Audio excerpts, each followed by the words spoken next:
ظلم ہے، غلو ہے، بدعت کے درجے میں ہے، اور بسا اوقات انسان کا ایمان بھی برباد ہو جاتا ہے جب نبی صلی اللہ علیہ وسلم پر اگر کچھ جھوٹی بات منسوب کر دی جائے۔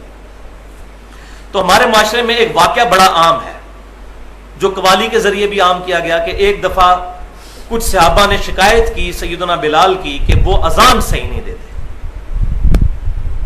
وہ شین کی بجائے سین پڑھ دیتے ہیں، اشہد ان محمد رسول اللہ، اشہد ان محمد رسول اللہ۔ تو نبی صلی اللہ علیہ وسلم نے صحابہ کرام علیہم رضوان کا ریگارڈ کرتے ہوئے، مطلب یہ جو روایت بیان کی جاتی ہے کوئی نہیں ہے، لیکن چونکہ بیان ہو رہی ہے قوالیوں میں بھی اور منقبتوں میں بھی، میں اس لیے بیان کر رہا ہوں۔ تو نبی صلی اللہ علیہ وسلم نے کہا کہ سیدنا بلال اذان نہیں دیں گے۔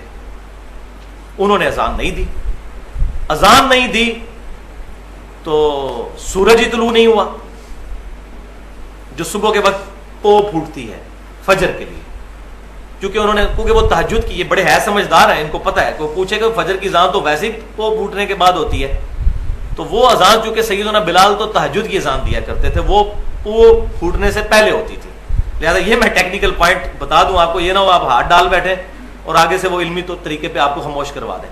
فجر کی اذان تو عبداللہ بن ام مکتوم دیا کرتے تھے، بخاری اور مسلم میں موجود ہے، کیونکہ وہ نابینا صحابی تھے، ان کو اگر کوئی بتاتا تھا کہ فجر کا جو وقت شروع ہو چکا ہے، صبح صادق جو صبح جو ہے وہ فجر کے وقت جو ہے وہ پو پھوٹتی ہے مشرق کی طرف سے، تب وہ اذان دیتے تھے۔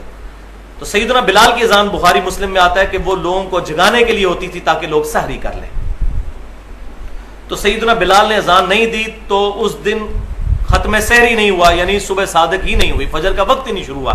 بڑے لوگ پریشان ہوئے کہ یہ مسئلہ کیا ہوا ہے، تو پھر پتہ چلا کہ جی وہ فرشتہ آیا، اس نے نبی صلی اللہ علیہ وسلم کو خبر دی کہ چونکہ بلال کی اذان پہ آپ نے پابندی لگائی تھی، اس لیے جو ہے وہ سورج ہی جو ہے وہ طلوع نہیں ہوا، سورج جو ہے اس کی پو جو ہے نہیں پھوٹی، والعیاذ باللہ تعالی۔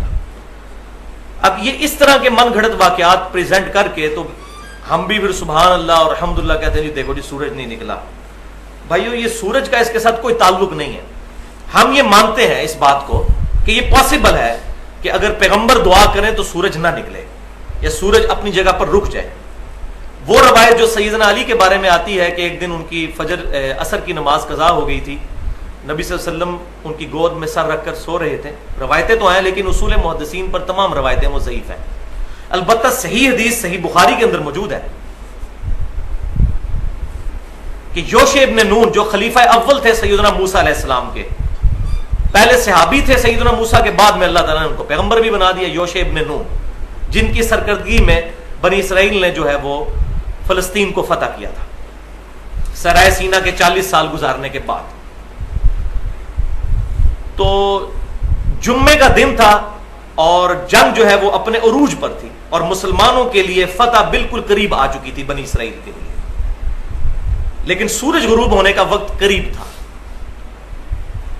اب سورج جب غروب ہو جاتا تو ہفتے کا دن شروع ہو جاتا ہے، کیونکہ اسلامی کیلنڈر جو ہے وہ تو مغرب کے ساتھ شروع ہوتا ہے، اور ہفتے والے دن یہودیوں کے لیے، بنی اسرائیل کے لیے، اس وقت کے جو مسلمان تھے، یہودی اس وقت کے مسلمان تھے، اب چونکہ انہوں نے ہمارے امام کا انکار کیا ہے صلی اللہ علیہ وسلم، اس لیے وہ کافر ہوئے ہیں، ادروائز آج بھی اگر وہ آپ صلی اللہ علیہ وسلم کی تصدیق کر دیں تو ہمارے بھائی ہیں۔ تو اس وقت تو ظاہر ہے کہ وہ وقت کے پیغمبر کو ماننے والے تھے تو مسلمان تھے۔ تو یوشع ابن نون علیہ السلام چونکہ پیغمبر تھے، صحیح بخاری میں ملتا ہے، انہوں نے اللہ کے حضور دعا کی کہ اے اللہ سورج کو روک دے تاکہ ہم آج کے دن فتح حاصل کر لیں، کیونکہ فتح بالکل قریب ہے۔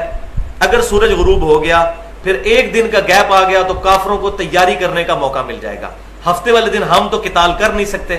تو اللہ تعالیٰ نے ان کی دعا قبول کی اور بخاری کے الفاظ ہیں کہ سورج کو روک دیا یہاں تک کہ مسلمانوں کو فتح ہوگی۔ تو اگر سیدنا یوشع ابن نون علیہ السلام کی دعا پر سورج رک سکتا ہے تو ہمارے پیغمبر صلی اللہ علیہ وسلم کی دعا پر بھی سورج رک سکتا ہے، کوئی پرابلم نہیں ہے۔ جو چیز صحیح سند سے ثابت ہوگی ہم مانیں گے۔ چاند 2 ٹکڑے ہوا، بخاری اور مسلم کی متفق علیہ حدیث ہے، ہم مانتے ہیں کہ آپ صلی اللہ علیہ وسلم کی مبارک انگلی کے اشارے سے آپ صلی اللہ علیہ وسلم نے دعا فرمائی تو چاند 2 ٹکڑے ہوا، یہ معجزہ آپ کا ظاہر ہوا، اور اس کا اشارتاً ذکر سورۃ القمر کے اندر موجود ہے۔ تو لیکن بات صحیح سند سے ثابت تو ہونی چاہیے، تو سیدنا بلال کا یہ واقعہ صحیح سند سے ثابت ہی نہیں ہے۔ صحیح سند سے جو چیز ثابت ہے وہ بالکل اس کے الٹ ہے، اور وہ ہے صحیح مسلم میں، کوئی عام کتاب نہیں، صحیح مسلم کے اندر، کہ غزوہ خیبر سے واپسی پر رات کا کافی حصہ بیت گیا. آپ صلی اللہ علیہ وسلم کی اپنی پرسنل اوپینین یہی تھی کہ فجر کی نماز پڑھ کر سویا جائے، لیکن صحابہ کرام علیہم رضوان کا ارادہ اس طرف تھا کہ یا رسول اللہ صلی اللہ علیہ وسلم تھوڑی دیر آرام کر لیتے ہیں، پھر صبح اٹھ کے نماز فجر کی پڑھ لیں گے. تو آپ صلی اللہ علیہ وسلم نے ان کا ریگارڈ فرماتے ہوئے سیدنا بلال کی ڈیوٹی لگائی. کس کی ڈیوٹی؟ سیدنا بلال کی. شکر ہے انہی کی ڈیوٹی لگی ہوئی تھی تاکہ اگلا مسئلہ تو کلیئر ہو جائے جو جھوٹی باتیں منسوب کی ہوئی ہیں. سیدنا بلال رضی اللہ تعالیٰ، ظاہر ان کی ڈیوٹی لگنی تھی کیونکہ وہ مؤذن رسول تھے صلی اللہ علیہ وسلم رضی اللہ تعالیٰ عنہ. ان کی ڈیوٹی لگائی کہ آپ رات کو جاگتے رہیں اور جیسے ہی فجر کی پو پھوٹے تو آپ اذان دیں اور ہم سب کو جگائیے نماز کے لیے. تو سیدنا بلال جو ہے وہ مشرق کی طرف جہاں سے سورج طلوع ہوتا ہے اس کی طرف سواری کر کے اپنی سواری پر بیٹھ گئے. اب اللہ کا کرنا ایسا ہوا، اللہ کا کرنا اس اعتبار سے کہ آزمائش آئی مسلمانوں پر کہ سیدنا بلال جو ہے وہ قرآن پاک پڑھتے پڑھتے ہلکی سی انہوں نے سواری پر ٹیک لگائی تو سو گئے. صحیح مسلم کے الفاظ یہ ہیں کہ سب سے پہلے نبی صلی اللہ علیہ وسلم بیدار ہوئے، پھر آپ صلی اللہ علیہ وسلم نے باقی صحابہ کو اٹھایا. اور بیدار کس وقت ہوئے؟ جب سورج اچھا خاصا بلند ہو چکا تھا، یعنی دوحہ کے وقت میں، اشراق کے وقت میں، چاشت کے وقت میں آپ صلی اللہ علیہ وسلم کی آنکھ کھلی. پھر آپ صلی اللہ علیہ وسلم نے سیدنا بلال کو حکم دیا کہ اذان کہیں. پھر آپ صلی اللہ علیہ وسلم نے سورج نکلی ہوئی حالت میں فجر کی نماز جماعت کے ساتھ پڑھائی. پھر آپ صلی اللہ علیہ وسلم نے ارشاد فرمایا کہ اگر تمہارے ساتھ ایسا معاملہ ہو جائے کہ سونے کی وجہ سے یا کسی اور وجہ سے نماز چھوٹ جائے تو جب یاد آ جائے اس وقت نماز پڑھ لو، وہی اس نماز کا وقت ہے. لیکن یہ عادی لوگوں کے لیے نہیں ہے جو روزانہ رات کو لیٹ سوتے ہیں اور پھر فجر کے وقت اٹھتے نہیں، ان کے لیے نہیں ہے مسئلہ.